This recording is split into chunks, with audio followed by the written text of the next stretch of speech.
मस्त थंडी पडली आहे. जबरदस्त अशी मटणाची रेसिपी बघूयात. एकदम सोपं आहे, नेहमी करतो तसंच.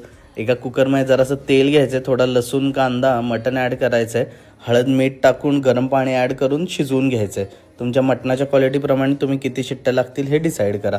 एकदा मटण शिजलं की कढईत तेल कांदा थोडंसं मीठ टाकून कांदा एकदा गोल्डन करायचा आहे. त्यामध्ये टोमॅटो हिरवं वाटण. आता या वाटणाची रेसिपी पाहिजे तर मला DM करा वाटण म्हणून, तुम्हाला लिंक पाठवतो. त्यामध्ये बेडगी मिरची पावडर, हळद, धणा पावडर, गरम मसाला आणि घाटी मसाला. गरम मसाला स्किप केला तरी चालेल, कारण की घाटी मसाल्यात सगळे गरम मसाले ऑलरेडी असतात. नंतर आपलं हे शिजवलेलं मटण ॲड करायचं आहे आणि छान परतून घ्यायचं आहे.